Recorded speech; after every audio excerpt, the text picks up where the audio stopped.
नमस्कार। आपका अखबार के रविवारी अंक में आपका स्वागत है। मैं हूं प्रदीप सिंह।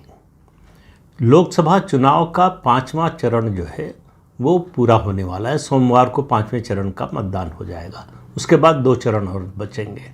तो एक तरह से कहिए कि लोकसभा चुनाव अपनी समाप्ति की ओर है और चुनाव खत्म होने से पहले ही विपक्ष मैदान छोड़कर भागता हुआ नजर आ रहा है। विपक्ष के नेताओं का रवैया देखिए, उनका पार्टिसिपेशन देखिए और उनके बयान देखिए। एक बयान की ओर आपका ध्यान दिलाना चाहूँगा। 15 मई को पश्चिम बंगाल के हुगली में एक चुनावी रैली में ममता बनर्जी ने जो कहा, अब आप देखिए उस रैली में उन्होंने बताया कि बीजेपी 195 से 230 के बीच में आएगी और कहा कि जो इंडी अलायंस है उसको 315 सीटें मिल सकती हैं। अब विपक्ष में है, उस गठबंधन में शामिल हैं। हालांकि अपने प्रदेश में उन्होंने उस गठबंधन को नहीं चलने दिया, लेकिन अब वो कहती है कि राष्ट्रीय स्तर पर जो गठबंधन है, जब प्रदेश में नहीं है तो राष्ट्रीय स्तर पर कैसे है। ये पहली जो है केवल ममता बनर्जी ही जो है वो सुलझा सकती हैं। लेकिन उसकी बात अलग है। उन्होंने कहा 315 सीटें मिल रही हैं, यानी उनके हिसाब से इंडी गठबंधन की सरकार बन रही है। और आप अगर पिछले कुछ सालों की और ख़ास तौर से 1-1.5 साल की, जब से ये गठबंधन बनना शुरू हुआ, बल्कि मैं कहूँगा कि 2021 में जब विधानसभा का चुनाव हुआ पश्चिम बंगाल का, उसके बाद से ममता बनर्जी राष्ट्रीय राजनीति में आने के संकेत दे रही हैं। उनकी पार्टी के लोग उनको भावी प्रधानमंत्री के रूप में देखते हैं और ममता बनर्जी चाहती भी थी कि उनको इस अलायंस का कन्वीनर या अध्यक्ष बनाया जाए, वो हुआ नहीं। तो उनकी प्रधानमंत्री बनने की महत्वाकांक्षा किसी से छिपी नहीं है। ऐसे में इस वातावरण में जब उनको लग रहा है कि उनके गठबंधन की सरकार बनने जा रही है, वो कह रही हैं कि बाहर से समर्थन देंगे। जब उनको प्रधानमंत्री बनने की कोई उम्मीद नहीं थी 1999 में, तब वो अटल बिहारी वाजपेयी की सरकार में केंद्रीय मंत्री बनी थी। उसके बाद 2009 में मनमोहन सिंह की सरकार में केंद्रीय मंत्री बनी। तो 2 बार वो 2 अलग अलग जो है गठबंधनों की सरकार में और परस्पर विरोधी गठबंधनों की सरकार में मंत्री बन चुकी हैं। लेकिन जो गठबंधन जिसे वो अपना मानती हैं, उस गठबंधन में वो मंत्री क्यों नहीं बनना चाहती या प्रधानमंत्री पद की दौड़ से बाहर अपने को क्यों कर रही हैं। ये चुनाव से पहले जो उनकी पेशबंदी है, और उन्होंने संकेत भी दिया कि उनकी शर्त क्या है। उन्होंने कहा कि उस गठबंधन में कांग्रेस और सीपीएम, मतलब ये थोड़ा सा मजाक वाली बात हो जाएगी कि नहीं होना चाहिए। कांग्रेस मतलब राष्ट्रीय स्तर पर नहीं, पश्चिम बंगाल की कांग्रेस, और सीपीएम को उसमें शामिल नहीं किया जाना चाहिए, क्योंकि ये दोनों पश्चिम बंगाल में भारतीय जनता पार्टी की मदद कर रहे हैं। अब आप इस गठबंधन के चरित्र पर जरा नज़र डालिए कि किस तरह का चरित्र है। अभी चुनाव का अंतिम वोट पड़ा नहीं है और चुनाव के बाद की राजनीति शुरू हो गई है। दरअसल ममता बनर्जी को कोई मतलब नहीं है इंडी गठबंधन की कितनी सीटें आती हैं। वो बोलने के लिए सार्वजनिक रूप से ये नहीं कह सकती कि उनके गठबंधन की सरकार नहीं बन रही है या भारतीय जनता पार्टी की सरकार बन रही है, ऐसा वो नहीं कह सकती हैं। लेकिन उनकी नज़र 2026 के विधानसभा चुनाव पर है। विधानसभा चुनाव की दृष्टि से वो अपनी रणनीति बना रही हैं। उनको समझ में आ गया है कि विधानसभा चुनाव में अगर सीपीएम और कांग्रेस पार्टी ये दोनों साथ रहेंगे, और साथ रहेंगे इसकी पूरी संभावना है, वो उनके खिलाफ ही रहेंगे। तो इसलिए उनका निशाना जो है, वो उनका लक्ष्य जो है, अपने लक्ष्य से ज़रा भी इधर उधर नहीं हो रही है। तो ममता बनर्जी ने एक तरह से इंडी अलायंस का भंडा फोड़ कर दिया है कि वो सत्ता में नहीं आ रहा है। कोई पार्टी जो गठबंधन में, किसी भी गठबंधन में शामिल हो, किसी स्तर पर उस पार्टी का शीर्षस्थ नेता, जिसकी पार्टी इस लोकसभा में कम से कम 2019 के चुनाव के बाद जो है वो 3रे नंबर की लोकसभा में पार्टी थी, वो पार्टी ये कहे कि सरकार बनेगी लेकिन हम शामिल नहीं होंगे, ये बात कैसे मानी जा सकती है? वो भी चुनाव के बीच में। अगर वो चुनाव के बाद कहती तो वो बात एक अलग बात होती, वो समझ में आती शायद। लेकिन चुनाव के बीच में ये कहना मतलब वो इस बात से आश्वस्त है कि सरकार नहीं बनने जा रही। पहले से ही ये दिखाकर कि मुझे पद की कोई लालसा नहीं है, उन्होंने स्पष्ट कर दिया है कि वो सरकार में शामिल नहीं होंगी। तो सरकार बन ही नहीं रही है तो शामिल होने का सवाल नहीं है, ये उनको मालूम है। तो इसलिए उन्होंने पहले से पॉस्चरिंग कर ली है कि हमको जो है पद नहीं चाहिए, जिनको चाहिए वो आपस में लड़े। तो ममता बनर्जी का ये बयान विपक्षी दलों का जो गठबंधन है उसके लिए बुरी खबर है और संदेश भी बुरा है। दूसरा, लखनऊ या गाजियाबाद की प्रेस कॉन्फ्रेंस में अखिलेश यादव से पूछा गया कि क्या राहुल गांधी प्रधानमंत्री बनेंगे। उन्होंने हाँ नहीं कहा। उन्होंने ये नहीं कहा कि इस पर विचार करेंगे, ये भी नहीं कहा कि वो प्रधानमंत्री पद के दावेदार हैं। और सबसे बड़ी पार्टी गठबंधन में कांग्रेस पार्टी है तो उसका नेता ही बनना चाहिए, ये भी कह सकते थे कि ये कांग्रेस पार्टी तय करेगी कि उसका नेता कौन होगा, प्रधानमंत्री पद का उम्मीदवार कौन होगा। उन्होंने कहा कि वो चुनाव के बाद देखेंगे। मतलब अखिलेश यादव भी, जिनकी लोकसभा में कुल 5 सीटें हैं और इस बार भी इससे ज़्यादा नहीं आने वाली हैं, वो राहुल गांधी को प्रधानमंत्री पद पर नहीं देखना चाहते। ये अंदर का समीकरण है। गठबंधन के अंदर जो पार्टियां शामिल हैं, घटक दल जो हैं, 3-4 दिन पहले अभी महाराष्ट्र में इंडी गठबंधन की रैली हुई, साझा रैली हुई। उसमें न तो अखिलेश यादव गए और न ही राहुल गांधी। ये किस तरह का गठबंधन है जिसमें एक दूसरे के खिलाफ भी लड़ रहे हैं और एक दूसरे का साथ होने का दावा भी कर रहे हैं।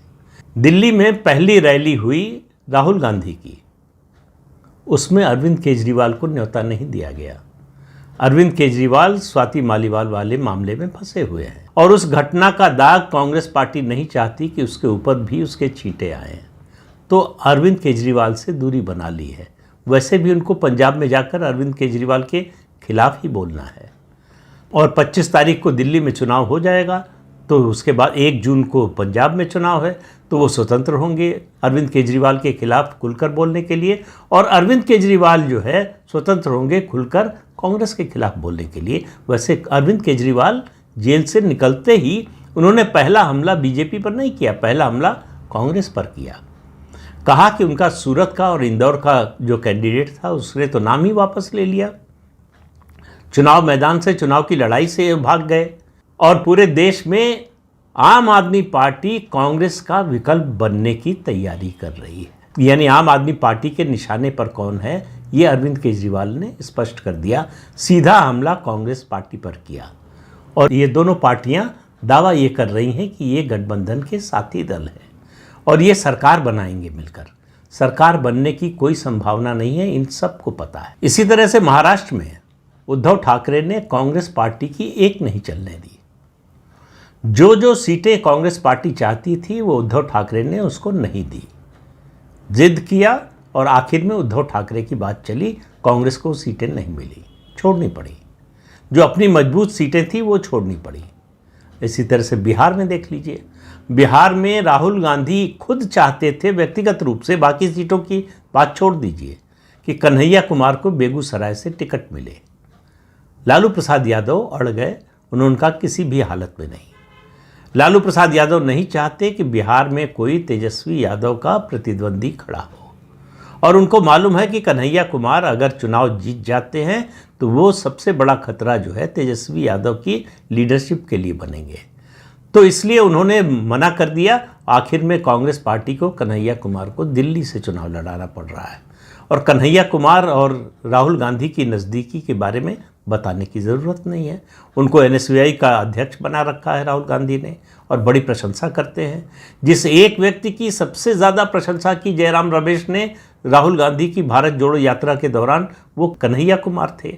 तो कन्हैया कुमार को किस दृष्टि से कांग्रेस पार्टी और राहुल गांधी देखते हैं, इसका अंदाज़ा आप लगा सकते हैं। अब कुल मिलाकर विपक्ष के पास बीजेपी के खिलाफ बोलने के लिए कुछ नहीं बचा है।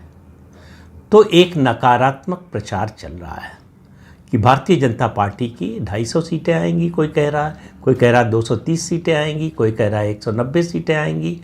अपनी कितनी आएंगी ये जो है, ये पहला गठबंधन है जो ये बताने की स्थिति में नहीं है कि उसकी कितनी सीटें आएंगी। उसकी सरकार बनेगी ये दावा करने में भी वो हिचकिचा रहे हैं। चुनाव के समय पार्टियां दावा करती रहती हैं और जाहिर है कि बड़े बड़े लक्ष्य का दावा करती हैं। भारतीय जनता पार्टी ने 400 के लक्ष्य का दावा किया। अब बहुत से लोग उसका मजाक उड़ा रहे हैं कि 400 कहाँ से आएगा। पूछा मल्लिकार्जुन खड़गे ने संसद में पूछा कि 400 आएगा कहाँ से।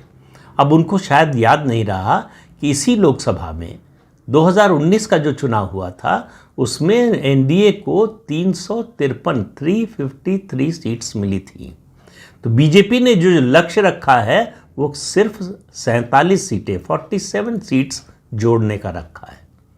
तो ये कोई असंभव नहीं लगता, ये संभावना के दायरे में लगता है।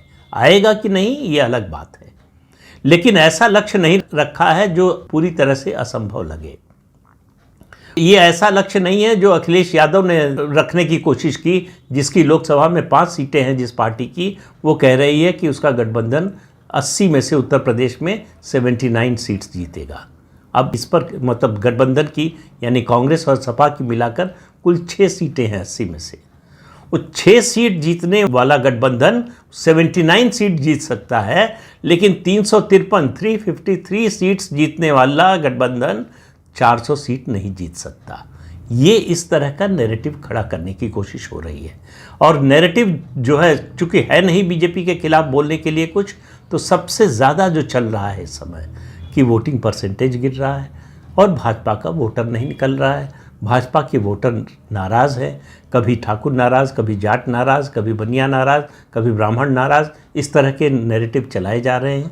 और मेरा मानना है कि ऐसा नैरेटिव चलाने वालों को ज़मीनी हकीकत की कोई जानकारी नहीं है, कोई समझ नहीं है। उनको पता नहीं है कि ज़मीन पर हो क्या रहा है। ये पहले मैं एक वीडियो में कह चुका हूँ कि ये पहला चुनाव है जिसमें विपक्ष इतना हताश और निराश नज़र आ रहा है। विपक्ष के पास सबसे बड़ी बात यह है कि कोई लीडरशिप नहीं है, कहने के लिए भी नहीं है। 2019 में कम से कम कांग्रेस पार्टी ने राहुल गांधी को प्रधानमंत्री पद के उम्मीदवार के रूप में पेश तो किया था। भले ही कोई मुकाबला मोदी के सामने उनका कोई जोड़ नहीं हो, मोदी के सामने उनकी कोई हैसियत ना हो, राजनीतिक हैसियत की बात कर रहा हूँ, हैसियत ना हो, लेकिन कहने को नेतृत्व तो था। वो पार्टी के राष्ट्रीय अध्यक्ष भी थे उस समय। इस समय राहुल गांधी न तो पार्टी के राष्ट्रीय अध्यक्ष हैं और न ही प्रधानमंत्री पद के उम्मीदवार हैं, लेकिन कांग्रेस पार्टी के सर्वोच्च नेता हैं, इससे कोई इनकार नहीं कर सकता। अब राहुल गांधी का आप चुनाव प्रचार देखिए और प्रधानमंत्री का चुनाव प्रचार देखिए, आपको समझ में आ जाएगा कि कौन कितने मन से चुनाव लड़ रहा है, कितनी ताकत लगाकर चुनाव लड़ रहा है। प्रधानमंत्री की जितनी रैलियां हैं उसका 1/3 भी रैली राहुल गांधी ने नहीं की, और उनका पूरा चुनाव पहले वायनाड में लगे थे, अब उनका पूरा चुनाव अमेठी रायबरेली में आकर टिक गया है। उनकी मां सोनिया गांधी ने एक तरह से उनको रायबरेली से फिर से लॉन्च करने की कोशिश की है। एक इमोशनल अपील की कि मैं अपना बेटा आपको सौंप रही हूँ, उसका जैसे मेरा ख्याल रखा वैसे ही ख्याल रखा, जैसे ये राजगद्दी हो, राजमाता जो है अपने बेटे को अपनी विरासत, अपनी गद्दी सौंप रही हो। तो एक सवाल के जवाब में केंद्रीय गृह मंत्री अमित शाह से पूछा गया था कि रायबरेली तो परिवार की, गांधी परिवार की सीट है, सोनिया गांधी उस पर 20 साल सांसद रही, तो उन्होंने पूछा कि क्या सोनिया गांधी इटली से लेकर आई थी रायबरेली की सीट। जो ये मानसिकता है एंटाइटलमेंट की, वो कांग्रेस पार्टी और गांधी परिवार के अंदर से अभी गया नहीं है। उनको लगता है कि वो उसी ज़माने में जी रहे हैं जब राजा महाराजा अपना वारिस घोषित करते थे और उसको सब लोग स्वीकार कर लेते थे। रायबरेली से राहुल गांधी जीतेंगे या नहीं इसके बारे में मैं कुछ नहीं कह सकता। वहाँ लड़ाई बड़ी तगड़ी है। बीजेपी और मजबूती से लड़ सकती थी अगर उसका घर ठीक होता, घर में मतभेद ना होता, लेकिन जिस तरह से शुक्रवार को गृह मंत्री अमित शाह ने मनोज पांडे जो समाजवादी पार्टी के विधायक हैं उनको बीजेपी में शामिल कराया है, उससे एक संकेत मिलता है कि बीजेपी ने अपना घर ठीक करने की कोशिश की है। अमेठी में अमित शाह की रैली हुई है, मुख्यमंत्री योगी आदित्यनाथ की 2 रैलियां हुई हैं। तो बीजेपी किसी भी चुनाव को, किसी भी सीट को हल्के में नहीं ले रही है। जिस सीट पर जीत सुनिश्चित लग रही हो उसको भी, जहां मुकाबला खड़ा है वहां भी। तो बीजेपी की सीटें आप राज्यवार गिनना शुरू कीजिए। मैंने एक वीडियो बनाया था, आपने ज़रूर देखा होगा, बहुत से लोगों ने उसको देखा, 15-16 लाख लोगों ने उसको देखा। तो उसमें मैंने अलग अलग राज्य में बताया था कि कहाँ सीटें कम हो सकती हैं, कहाँ यथास्थिति बनी रहेगी और कहाँ सीटें बढ़ सकती हैं। तो बीजेपी की घटने वाली सीटें, मतलब ऐसे राज्य जहां उसकी सीटें घट सकती हैं, बहुत कम है। और केवल जो बढ़ने वाले राज्य हैं उनमें से केवल एक राज्य से उस कमी की पूर्ति हो सकती है, और वो कमी की पूर्ति करने वाले राज्यों में सबसे पहला नाम आता है उत्तर प्रदेश का, दूसरा नाम आता है उड़ीसा का। उड़ीसा और उत्तर प्रदेश दो ऐसे राज्य हैं जहां बीजेपी की सीटों की संख्या जो बढ़ेगी वो उसको 340-350 के पास ले जाएगी। विपक्ष के पास, अब उत्तर प्रदेश की बात कर रहे हैं तो उत्तर प्रदेश में कहें कि पिछली बार 2019 में सपा बसपा आरएलडी का गठबंधन था। मेरा मानना है कि बीजेपी के लिए उत्तर प्रदेश में उससे बड़ी चुनौती कभी नहीं रही, राजनीतिक चुनौती की बात कर रहा हूँ। और उस दशा में भी भारतीय जनता पार्टी 62+2 64 सीट्स जीतकर आई थी। अब उस तरह की कोई चुनौती नहीं है, उस तरह का कोई गठबंधन नहीं है। तो उस गठबंधन के अभाव में भारतीय जनता पार्टी के लिए रास्ता अपेक्षाकृत जो है 2019 की तुलना में आसान है। समाजवादी पार्टी की ताकत 2019 की तुलना में कम हुई है। 2 साल पहले तक ही मतलब 2017 तक अखिलेश यादव मुख्यमंत्री थे उत्तर प्रदेश के, और 2 पूर्व मुख्यमंत्री एक साथ थे, मायावती और अखिलेश यादव। और उनका जो सामाजिक आधार है उसको देखें तो जो है गणित जो बड़ा स्ट्रांग लगता था, इसके बावजूद जो है वो जीत नहीं सके। मायावती का फ़ायदा हुआ उस गठबंधन से, को उनकी पार्टी को 10 सीटें मिली, और लेकिन समाजवादी पार्टी की 5 की 5 ही रह गई। इस बार उन 5 सीटों को बचाने की चुनौती है समाजवादी पार्टी के सामने। और मायावती की जो 10 सीटें बहुजन समाज पार्टी की थी वो तो नहीं बच रही, ये बड़ा स्पष्ट दिखाई दे रहा है। कांग्रेस के सामने भी जो 1 सीट थी, अब उसमें कांग्रेस ताकत लगा रही है, अमेठी में भी। हालांकि ये तो नहीं कह सकते कि 2019 में ताकत नहीं लगाई थी, उसके बावजूद हार गई थी। तो रायबरेली की सीट जो है वो प्रतिष्ठा का सवाल बन गई है। तो सारा चुनाव प्रचार बाकी जगह का, देश का छोड़कर, जो प्रियंका वाड्रा और जो है राहुल गांधी और सोनिया गांधी भी पहुंच गई थी, तीनों परिवार के तीनों सदस्य मिलकर सारा उनका जोर रायबरेली पर है कि रायबरेली, अमेठी निकल जाए तो लॉटरी है, और लेकिन रायबरेली ज़रूर जीते। तो 80 सीट में से 1 सीट पर पार्टी का पूरा दांव लगा हुआ है। इससे आप उत्तर प्रदेश में कांग्रेस की हालत का अंदाज़ा लगा सकते हैं। इससे आप पूरे देश में कांग्रेस की हालत का अंदाज़ा लगा सकते हैं कि वो बड़े राज्यों में या तो किसी गठबंधन के साथी पर निर्भर है, जैसे तमिलनाडु में, और या फिर जो है बुरी हालत में है। तो गठबंधन पर उत्तर प्रदेश में भी निर्भर है, बिहार में भी निर्भर है, पश्चिम बंगाल में पिछली बार गठबंधन पर निर्भर थी, इस बार गठबंधन भी नहीं है। ममता बनर्जी ने 2 सीटें देने की भी ज़रूरत नहीं समझी कांग्रेस पार्टी को। और आप देखिए इंडी गठबंधन की जो रैलियां हो रही हैं, आपने देखा तमिलनाडु के चुनाव के बाद कोई बयान आया हो MK स्टालिन का, जो तमिलनाडु के मुख्यमंत्री हैं, या किसी रैली में वो आए हों गठबंधन की? तो इसलिए आप देखिए तो जो कुल मिलाकर जो तस्वीर उभर रही है, एक बिखरा हुआ गठबंधन जिसमें कोई तालमेल नहीं है, जिसके नेताओं में आपसी विश्वास की कमी है, जिसके नेताओं में प्रयास की कमी है, जिसके नेताओं को लग रहा है कि वो हारी हुई बाजी खेल रहे हैं। ऐसे गठबंधन का मुकाबला एक सुगठित पार्टी और सुदृढ़ नेतृत्व से है। तो नतीजा क्या होगा ये आप सहज ही अंदाज़ा लगा सकते हैं। तो इस चुनाव में बीजेपी के खिलाफ विपक्ष के पास कोई विमर्श नहीं है, कोई मुद्दा नहीं है, कोई ऐसा मुद्दा जो राष्ट्रीय स्तर पर उसके खिलाफ बना सके, ऐसा मुद्दा नहीं है। हालांकि कई मुद्दों को आजमाने की कोशिश की गई, कभी जाति की गणना को आजमाने की कोशिश की गई, कभी आरक्षण को आजमाने की कोशिश की गई, कभी इलेक्टोरल बॉन्ड को बनाने की कोशिश की गई, लेकिन कोई मुद्दा चला नहीं। चला क्यों नहीं, ये बार बार मैं कहता हूँ कि कोई मुद्दा चलता है जो मुद्दा उठाने वाला है उसकी विश्वसनीयता से, उसकी क्रेडिबिलिटी से। तो विपक्ष में कोई एक ऐसा नेता नहीं है जिसकी क्रेडिबिलिटी हो, जिस पर लोगों को विश्वास हो।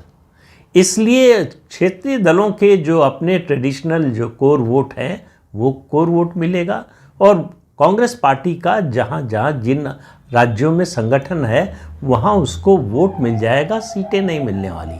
जैसे गुजरात में कोई सीट नहीं मिलने वाली, मध्य प्रदेश में भी कोई सीट नहीं मिलने वाली, मेरा मानना है कि छत्तीसगढ़ में भी कोई सीट नहीं मिलने वाली, उत्तराखंड में भी नहीं मिलने वाली, हिमाचल में भी नहीं मिलने वाली, त्रिपुरा में भी नहीं मिलने वाली। हालांकि वहाँ गठबंधन सीपीएम का ज़्यादा मजबूत है कांग्रेस की तुलना में, सीपीएम को भी सीट नहीं मिलने वाली।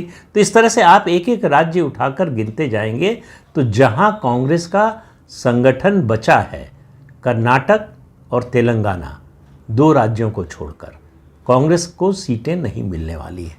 और कर्नाटक में भी 3-4 सीटें अगर मिल जाएं 28 में से तो ये बड़ी उपलब्धि होगी। तेलंगाना में पिछली बार सिर्फ 3 सीटें मिली थी, इस बार ज़रूर बढ़ने की पूरी संभावना है कि कांग्रेस की तेलंगाना में सीटें बढ़ जाएंगी।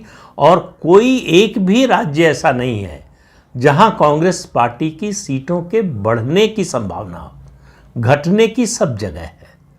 और ऐसे राज्यों की संख्या 2024 के चुनाव में बढ़ जाएगी जहां कांग्रेस पार्टी का एक भी सांसद नहीं होगा। तो चुनाव में जो एजेंडा बनाने की कोशिश हो रही है, जो लेफ्ट लिबरल इकोसिस्टम है, वो एजेंडा चलाने की कोशिश कर रहा है। और उसके पास भी मुद्दा नहीं है कोई। मुद्दा यही है कि बीजेपी आएगी, मोदी फिर से आएंगे तो संविधान खत्म कर देंगे। ये बात 24 साल से कही जा रही है। ये जब से भारतीय जनता पार्टी और जनसंघ का जन्म हुआ तब से कहा जा रहा है कि ये सत्ता में आए तो संविधान खत्म कर देंगे। फिर सत्ता में आ गए तो कहा गया कि नहीं गठबंधन की सरकार है इसलिए नहीं खत्म कर पाए। फिर कहा गया कि जो है अगर अकेले बहुमत पा गए कभी तो खत्म कर देंगे। 2 बार स्पष्ट बहुमत पा चुके, ऐसा कुछ नहीं हुआ। अब फिर वही पुराना घिसा हुआ रिकॉर्ड चलाने की कोशिश हो रही है। भारतीय जनता पार्टी ने इस 10 साल में संविधान को खत्म करने का एक भी छोटा सा भी प्रयास नहीं किया। कांग्रेस पार्टी का रिकॉर्ड है कि वो ऐसा कर चुकी है। अपने फायदे के लिए, निजी फायदे के लिए संविधान में संशोधन कर चुकी है। सोनिया गांधी ने जब इलाहाबाद हाईकोर्ट का फैसला आया था उनके खिलाफ, उनकी सदस्यता रद्द कर दी गई और उनको चुनाव के अयोग्य घोषित कर दिया गया, तो संविधान में संशोधन किया। संशोधन क्या किया कि राष्ट्रपति, उपराष्ट्रपति, प्रधानमंत्री और लोकसभा अध्यक्ष, इन 4 लोगों के चुनाव को किसी भी अदालत में चुनौती नहीं दी जा सकती। इस तरह का कानून अगर लेकर नरेंद्र मोदी आए तो किस तरह का हंगामा देश विदेश में, पूरे अंतर्राष्ट्रीय स्तर पर मचेगा। और सोनिया गांधी ने इसको पिछली तारीख से लागू किया और उस समय के सुप्रीम कोर्ट की बेंच की बलिहारी उन्होंने मान लिया। हर मामले में कहते हैं कि कोई भी कानून रेट्रोस्पेक्टिव डेट से लागू नहीं किया जा सकता, वो प्रोस्पेक्टिव डेट से लागू किया जाता है। यानी आगे जब इस तरह की घटना होगी तब उस कानून का पालन होगा, तब उस कानून को लागू किया जाएगा। जो हो चुका है ये इस तरह की बात है कि मैच का फैसला होने के बाद आप मैच का नियम बदल दें, लेकिन उसकी बात कांग्रेस पार्टी नहीं करती, कर भी नहीं सकती है। उसका दामन जो है दाग से भरा हुआ है जहां तक संविधान के साथ खिलवाड़ की बात है। तो इसलिए नरेंद्र मोदी पर ये मुद्दा, ये आरोप चिपकने वाला है नहीं, क्योंकि ट्रैक रिकॉर्ड, दोनों दलों का ट्रैक रिकॉर्ड देख लें। अब नरेंद्र मोदी 10 साल प्रधानमंत्री रह चुके हैं। ऐसा नहीं कि उनके प्रधानमंत्री बनने की उम्मीद है और बन जाएंगे तो ऐसा कर देंगे। तो 2014 में तो ये मुद्दा चल सकता था, तब भी नहीं चला। 2019 में भी शायद चल सकता था, तब भी नहीं चला। अब 2024 में तो ये नहीं चलने वाला है। तो विपक्ष जो है पूरी तरह से न केवल नेतृत्व विहीन है बल्कि मुद्दा विहीन भी है, और उसके पास नकारात्मक मुद्दों के अलावा और कुछ है नहीं। और लोग ये सुनना नहीं चाहते। लोग ये जानना चाहते हैं कि अगर हम आपको सत्ता सौंपें तो हमारे जीवन स्तर में आप कैसे बदलाव करेंगे, हमारे लिए क्या अच्छा करेंगे, हमारा जीवन कैसे बदलेंगे, कैसे पहले से बेहतर हमारी स्थिति होगी, इसके बारे में जानना चाहते हैं। इन नकारात्मक मुद्दों से उनको कुछ मिलता नहीं है, इसलिए उस पर ध्यान भी नहीं देते हैं। के ऊपर जब बोलने वाले की विश्वसनीयता ना हो तो फिर और उसका असर नहीं होता। तो कुल मिलाकर मैंने पहले भी 2 या 3 बार कहा था, आज फिर कह रहा हूँ, इस चुनाव का नतीजा कोरोना के दौरान तय हो गया था। जब नरेंद्र मोदी ने पूरे देश में 140 करोड़ की आबादी में किसी गरीब के घर का चूल्हा बुझने नहीं दिया। उसी दिन तय हो गया था कि 2024 का चुनाव नरेंद्र मोदी और भाजपा जीतेंगे और वो जीतने जा रहे हैं। तो इस अंक में इतना ही। अगले अंक में फिर मिलेंगे किसी नए मुद्दे के साथ। तब तक के लिए अनुमति दीजिए। आपसे अनुरोध है कि ये चैनल देखिए, शेयर कीजिए, लाइक कीजिए और सब्सक्राइब ज़रूर कीजिए। नमस्कार।